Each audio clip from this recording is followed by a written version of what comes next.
Hey YouTube, welcome back to my channel. So jumping right in, the things you're going to need are a rat tail comb, a clip to hold the hair back. You're also going to need a spoolie or whatever it is you use to use your baby hairs. I use the Cream of Nature styling mousse also, as well as some water and of course a pair of tweezers. So I just use the water at first just so that the hair is a little bit easier to control and move.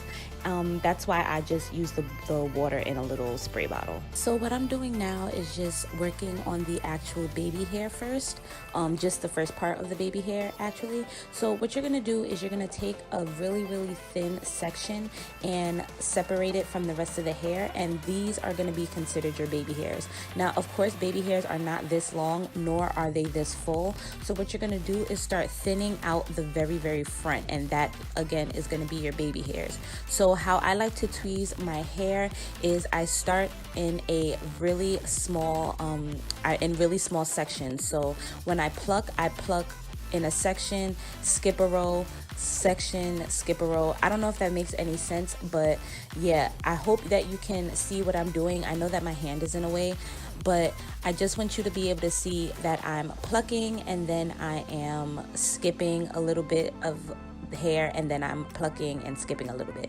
So what I do is I like to tug on the front just so that I have a little bit more control, and then I use the tweezers to pluck, skip, pluck, skip, pluck, skip, and I do that for the whole process. So what you want to do is when you get to the end of the plucking, you want to make sure that you're combing out in between every time you pluck, because it may not seem like any hair is coming out, but as you can see, quite a bit of hair comes out, especially if you bleach your knots, since it does weaken the hair a little bit.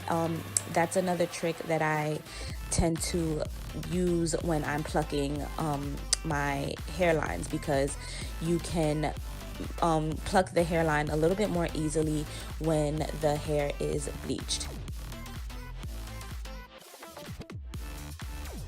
So yeah, like I said, you're just gonna pluck, skip, pluck, skip, and I do that for the whole process. So you're basically just thinning out each little section until you get your desired look. You also want to make sure that you comb the hair so that you can get rid of the hair that you just plucked, because like I said before, it may not look like anything is coming out, but once you comb the hair, it'll definitely come out, and you want to make sure you do that, because if you don't, you may end up with bald spots, and it's very easy to over pluck. Now during this process, I like to make sure that I comb the hair back just so that I can see my process, and then go ahead and continue to pluck and continue to thin out the hairline as much as I can. Now as you guys saw before, the hairline was really thick.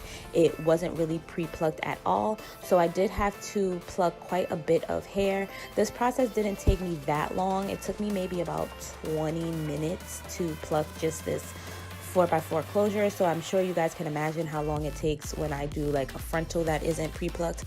But I've been pretty lucky in my frontals where a lot of them come pre-plucked, so I don't have to do that much. But as far as this closure goes, this was not pre-plucked at all, so I did have to do quite a bit of plucking in order to have the hairline looking as natural as possible. So as you can see, the hairline is looking a lot better, and I'm just going in and just thinning out the hairline a little bit more until it's a lot thinner in the front and looks a lot more natural. So now the fun part, which is the baby hairs. I'm just going to take a little bit of the baby hairs that we have pre-plucked before, and I'm going to use a razor comb to just cut those baby hairs a little bit shorter. I like to cut them about this length because it's a lot easier for me to control the baby hairs when they're a little bit on the longer side, and it just looks better in my opinion. So yeah, I'm just going to use my spoolie and my Cream of Nature styling mousse, and I'm just going to go ahead and style the baby hairs. Now there's no specific way I style them. I style them on a mannequin head and on my actual head a lot differently, but I just wanted to show you guys for the purposes of this video how you could style them. So yeah, that's pretty much it, guys. I hope you enjoyed this video. Don't forget to leave a thumbs up, rate, comment, and subscribe, and I will see you in the next video. Love you guys. Bye.